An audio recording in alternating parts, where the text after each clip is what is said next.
For centuries, the story of Hannibal has echoed through the halls of military academies and the pages of history books, a tale of audacity and genius that defied the mightiest empire the ancient world had ever seen.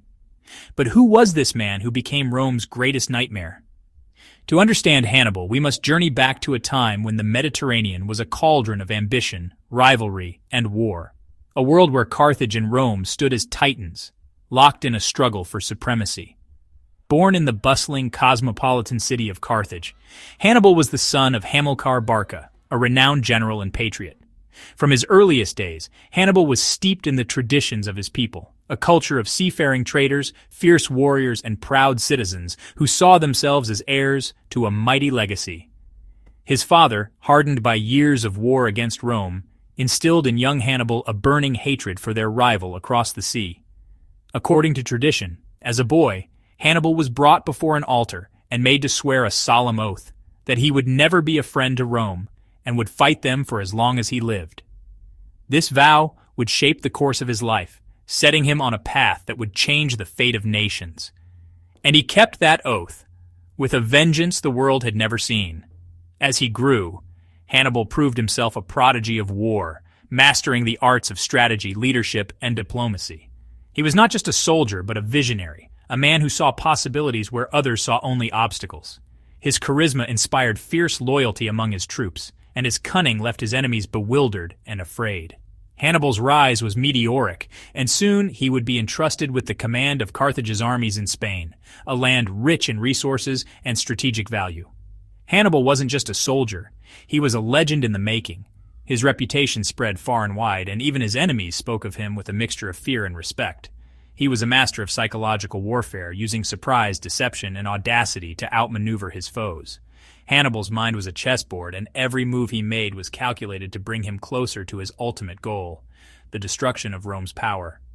He took command in Spain, won his army's loyalty, and sparked the Second Punic War by storming Saguntum, Rome's ally.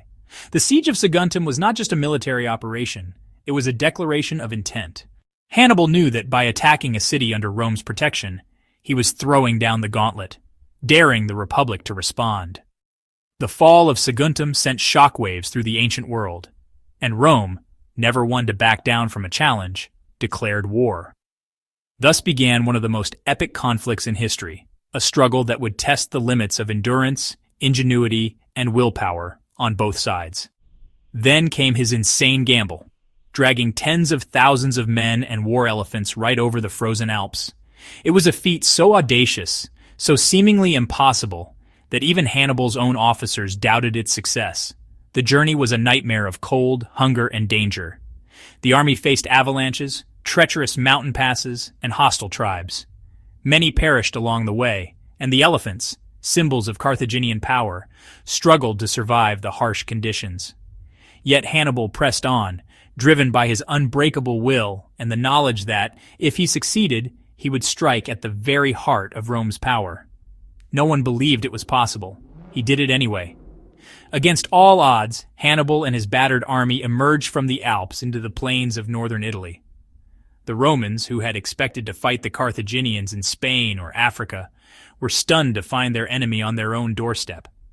Hannibal's arrival was a masterstroke of strategic surprise, and it set the stage for a series of battles that would shake the Roman Republic to its core. Once in Italy, Hannibal unleashed havoc at Ticinus, Trebia, and Lake Trasimene. Each battle was a lesson in tactical brilliance. At Ticinus, he used his cavalry to outflank and rout the Romans. At Trebia, he lured the enemy into a trap, using the icy river and hidden troops to devastating effect. And at Lake Trasimene, he orchestrated one of the greatest ambushes in military history, catching the Romans off guard and annihilating their forces. The Roman legions, famed for their discipline and courage, found themselves outmaneuvered and outclassed at every turn. Roman legions vanished in his ambushes. Rome trembled. The city's citizens, who had long believed in their own invincibility, now faced the terrifying prospect of defeat. Panic spread through the streets, and the Senate was forced to take desperate measures to defend the Republic.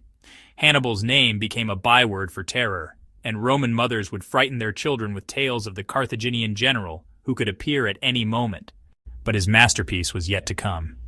Hannibal was not content with mere victories. He sought to break Rome's spirit, to shatter its will to resist. He studied his enemy, learning their strengths and weaknesses, and waited for the perfect moment to strike a blow that would echo through the ages. At Cannae, outnumbered and outgunned, Hannibal's double envelopment slaughtered over 50,000 Romans in a single bloody day. The Battle of Cannae is still studied as a masterpiece of battlefield tactics. Hannibal arranged his troops in a crescent formation, luring the Romans into the center. As the Roman legions pressed forward, the Carthaginian wings closed in, encircling the enemy in a deadly trap. The result was a massacre. Tens of thousands of Rome's finest soldiers cut down, their bodies littering the field. It was a defeat so catastrophic that it threatened the very survival of the Republic. Rome staggered, but didn't fall. In the aftermath of Cannae, the city was gripped by fear and despair. Yet, in their darkest hour, the Romans showed a resilience that would become legendary. They refused to negotiate with Hannibal, refused to surrender, and instead rallied their remaining forces for a long and bitter struggle. The Senate passed emergency measures, conscripting every able-bodied man and fortifying the city's defenses. Rome's allies were shaken, but most remained loyal, inspired by the Republic's refusal to yield. Hannibal never took the city. Despite his string of victories, he lacked the resources and siege equipment to breach Rome's formidable walls. For years, he campaigned across Italy, hoping to draw Rome's allies to his side and force a political collapse. But the Romans, learning from their mistakes, avoided direct confrontation and waged a war of attrition, wearing down Hannibal's forces and cutting off his supplies. Attrition wore him down. Rome adapted. The Romans adopted a strategy of delay and harassment, refusing to give Hannibal the decisive battle he craved. They rebuilt their armies, trained new recruits, and slowly regained the initiative.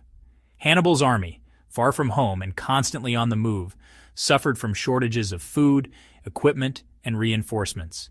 The dream of conquering Rome began to slip away, replaced by a grim struggle for survival.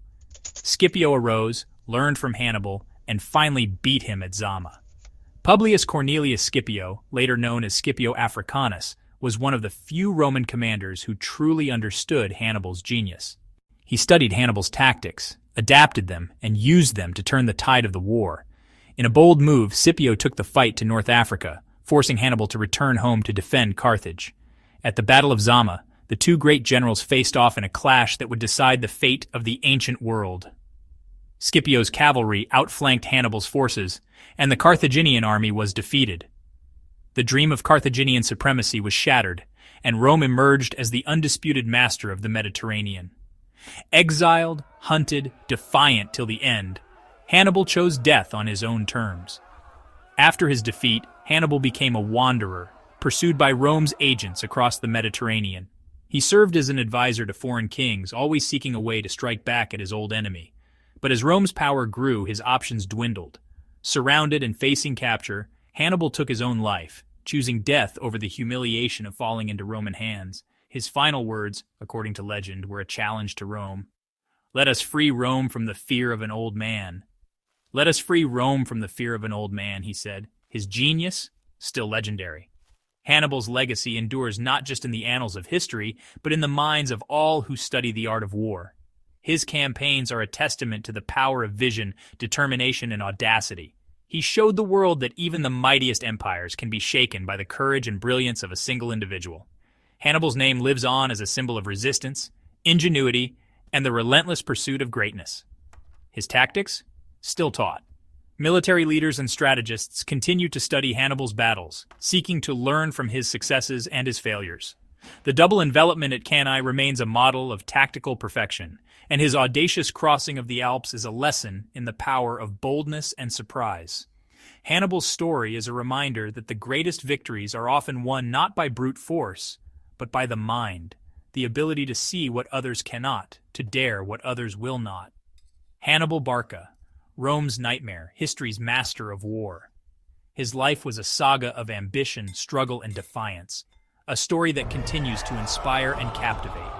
In the end, Hannibal did not destroy Rome, but he forced it to become stronger, wiser, and more resilient. His shadow loomed over the Republic for generations, a constant reminder of the price of complacency and the power of genius. Han.